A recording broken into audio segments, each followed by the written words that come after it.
Fala Dev, se você está acompanhando o canal, no vídeo passado instalamos o Node.js em nossa máquina e eu demonstrei aí a instalação nos dois ambientes, Windows e Linux. Vou deixar aqui o card, caso você não tenha o Node instalado em sua máquina, para que você instale e acompanhe esse vídeo.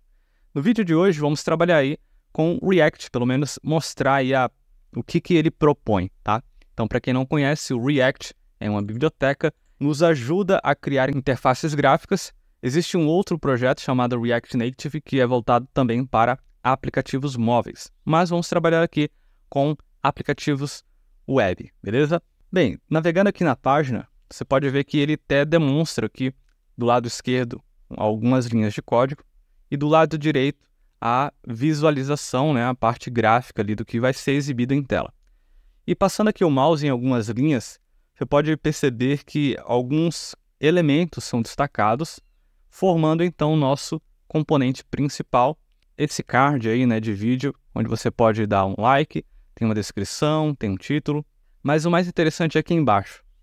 Aqui nesse outro exemplo, perceba que temos aqui do lado direito, né, 3 vídeos, né, tomando como exemplo o caso anterior, só que agora temos 3, tá? E aqui, ó, novamente, passando o mouse aqui por cima dessa linha aqui, perceba que é como se fosse uma tag, né? A tag começa com a primeira letra em maiúsculo aqui, vídeo. Isso significa que é um componente, tá? Você pode criar os seus próprios componentes ali, de acordo com o projeto, de acordo com a demanda que você tenha, e usar elementos simples do HTML. E aqui, o que é interessante? Perceba que está sendo selecionado ali, ó, está sendo destacado 3 componentes. Isso significa que a gente cria apenas o componente uma única vez em nosso código, em nosso projeto, e a gente reusa, a gente reaproveita esse código através de suas referências. É como está sendo feito aqui, ó. O componente vídeo foi criado em um ponto e ele está sendo utilizado aqui com essa referência aqui da tag vídeo. Legal? O que significa? Caso a gente queira modificar, por exemplo, esse ícone aqui, ó, de like para um outro tipo de ícone, a gente só vai lá em um único ponto do projeto, faz essa alteração e todas as referências são automaticamente ali alteradas. Então isso é bom, né? Nos traz ali produtividade e mais agilidade na hora de dar manutenção no código. Bem, uma ferramenta que vai nos auxiliar aí na criação de projetos React é essa aqui chamada Create React App. Tá? É uma ferramenta que vai nos auxiliar na criação de um projeto React. Acessando aqui em Get Started, por exemplo, você vai ver aqui no Quick Start que existe aqui uma linha de comando onde temos aqui npx, Create React App, e aqui em My App, na verdade, é um nome qualquer. Você pode escolher o nome do seu projeto. Depois disso, basta navegar aqui no diretório do projeto e dar um npm start. Por isso é importante ter o Node instalado na sua máquina. Então, bora criar um nosso projeto. Vou abrir aqui o terminal e a pasta Downloads mesmo. Na verdade, você pode escolher a pasta que você quiser. Pode ser uma pasta exclusiva onde você já armazena os seus projetos. E eu vou utilizar aqui aquele comando npx create react app e fornecer um nome. Eu vou chamar de reuso mesmo, já que a gente vai ver essa questão aí desse conceito de reusabilidade de código. Então, dando Enter, basta aguardar, os pacotes necessários vão ser baixados e vamos ter ali um modelo do nosso projeto para a gente estar utilizando.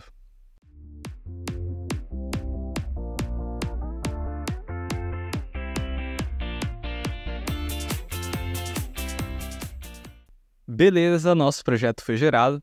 Agora vamos acessar aí a pasta Reuso, que foi o nome que eu dei, e vou abrir aqui esse projeto com o VS Code para a gente dar uma analisada.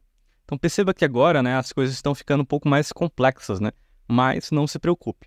Do lado esquerdo agora você vai se deparar aqui com alguns arquivos a mais, alguns diretórios a mais, tá? Que foram gerados, mas você não precisa se preocupar agora a princípio. Vamos apenas analisar aqui a pasta source, que é a nossa pasta principal, a pasta do projeto. E aqui observe que existem alguns arquivos com extensão CSS, outros JavaScript. O arquivo da nossa página, que vamos inclusive executar esse primeiro exemplo aqui, está aqui em app.js, se você observar aqui, ele parece, né, com aquele doctype inicial lá que a gente cria como exemplos, né, usando HTML. E aqui a gente tem um header, por exemplo, a tag header. Temos aqui a nossa tag A do HTML, que gera aqui um link. Temos textos, temos aqui uma tag P de parágrafo, quem recorda aí do HTML que a gente vinha trabalhando, tag imagem, tá bom? Vamos executar esse projeto para a gente ver o que vai ser exibido em tela. Então, abrindo aqui o terminal com o comando Ctrl J, vou dar o comando agora aqui npm run start. Dando Enter, perceba que o navegador já foi aberto ali, provavelmente na porta 3000. Vamos acessar e ver o que foi exibido aqui em tela. Olha só, o nosso projeto React, que tem aqui a logo do próprio React rodando aqui, fazendo uma rotação, um texto e um link, né? Aquele texto e aquele link que a gente observou lá no projeto. Legal? Então, voltando aqui para o projeto, olha só, temos aqui a imagem do React, aquele texto e o link que vimos agora há pouco lá na página. Bem, para simplificar um pouco, o que eu vou fazer aqui? Vou apagar todo o conteúdo dessa div para nos concentrarmos apenas nessa questão de reusabilidade que essa biblioteca nos proporciona ao criar componentes. Então, aqui perceba que é uma função, tá? Você já deve estar acostumado com o uso de funções, e essa função ela retorna. Esse retorno aqui é o que chamamos de JSX. Vai ter algumas semelhanças aí com o uso de tags HTML, mas se misturando aqui com o JavaScript, tá bom? Então vamos para um exemplo. Aqui eu vou criar uma div simples, e dentro dessa div, vamos criar um botão com a tag button e dar um nome aqui para ele. Por exemplo, clique aqui. Salvando isso, perceba que o nosso projeto ele já fez aqui uma atualização automática, ó, quando eu dei o Ctrl S. Então vamos verificar como isso é apresentado agora em tela. Olha só, eu vou ativar aqui o Dark Mode para a gente não ficar cego. E temos aqui o nosso botão com o texto clique aqui. Perfeito. Agora, como podemos reaproveitar, né? Se você recordar, ao criar um projeto usando simplesmente o HTML, e caso a gente queira criar mais de um botão, teríamos que fazer isso daqui, ó, uma replicação, certo? Então, salvando e voltando, teríamos aqui os 3 botões. Mas com o uso aqui do React, a gente pode criar componentes. E o que é um componente?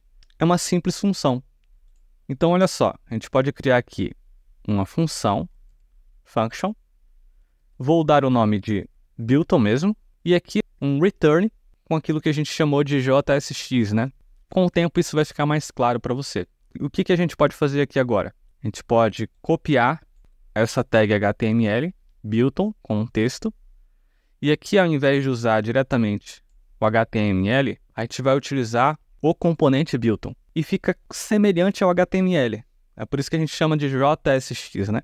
Então aqui a gente vai colocar uma tag, só que com o nome do nosso componente. Por isso que ela começa com a primeira letra maiúscula, né? É uma convenção criar os seus componentes com a primeira letra maiúscula, para distinguir aqui das tags HTML padrão. Então temos aqui o nosso componente, inclusive eu posso deixar ele dessa forma aqui. Salvando e retornando na nossa página, vamos ter aqui aquele primeiro exemplo. E caso a gente queira replicar isso, basta replicar o nosso componente. E vamos ter aqui o mesmo efeito. Tá, mas aí não mudou tanto, né? A gente continua replicando aqui. Beleza, só que agora a gente tem um componente, né? O que significa? A gente pode trabalhar com propriedades e a gente pode também criar comportamentos de forma personalizada para cada componente. Então, olha só. Inclusive, eu acho muito análogo à questão de classes e objetos. Então, os componentes aqui, eles têm propriedades. Para mim, é análogo aos atributos de uma classe. E ele também pode ter comportamentos que fica análogo aos métodos de uma classe. Então, vamos criar aqui, por exemplo, uma propriedade simples para a gente criar um texto personalizado para cada botão. Então, a gente pode colocar aqui text igual a clique aqui, por exemplo. O segundo, um clique aqui 2. E um terceiro, esse é outro botão. Se eu salvar agora e ver o que acontece, perceba que permanece com um clique aqui. Tá? Por quê? Porque eu apenas defini a propriedade, mas não estou utilizando a propriedade text no nosso componente. O que a gente tem que fazer agora? Lá no nosso Bilton, a gente pode, por exemplo, receber um parâmetro chamado props, e aqui onde vai o conteúdo, posso apagar, e utilizando aqui um par de chaves, colocar props, ponto, e text, que é o nome da nossa propriedade que definimos aqui. Salvando isso, agora sim, retornando lá na nossa página, temos um texto personalizado para cada botão. Clique aqui 2, e esse é outro botão. E as coisas vão ficando cada vez mais interessantes agora, né? Se vocês se lembram, eu fiz um projeto chamado Card com HTML mais CSS, que inclusive são praticamente 3 componentes, né? São 3 cards. E se a gente olhar aqui no projeto, eu fiz a replicação desses 3 cards, olha só. São 3 blocos aqui. Se estivéssemos utilizando essa estratégia com o React, bastaria definir apenas um bloco para um card e deixar as propriedades dinâmicas. Então, dessa forma, a gente reutilizaria o componente card aqui, passando as propriedades que quiséssemos, seja textos ou seja referências de imagem. Então, essa é a vantagem de utilizar aqui componentização com React. Caso você não queira também aqui utilizar o props, né, você pode desestruturar. Então, para isso, você utiliza aqui chaves e passa aqui o parâmetro, na qual você vai acessar diretamente. Dessa forma, eu não preciso passar aqui props, ponto, né? Basta colocar aqui o text, tá bom? Então, lembrando aqui, do par de chaves. Em caso você queira estilizar usando aqui o CSS inline, basta utilizar a propriedade style e com 2 pares de chave aqui você pode colocar as propriedades, por exemplo, background color, como yellow, por exemplo. Vamos fazer o teste? Olha só. Então temos aqui a estilização inline usando o CSS dentro do React. Perfeito? Então ficamos por aqui, dando esse exemplo simples de reaproveitamento de código. É claro que é um exemplo muito simples, você vai notar mais diferença quando existirem projetos mais elaborados, com componentes maiores. Aí isso vai realmente criar um impacto e você vai perceber a vantagem de se utilizar componentes. Não esqueça de se inscrever em nosso canal se você não é inscrito, deixe aquele like e se ficou alguma dúvida, por favor, deixe aí as suas ponderações nos comentários. Até mais!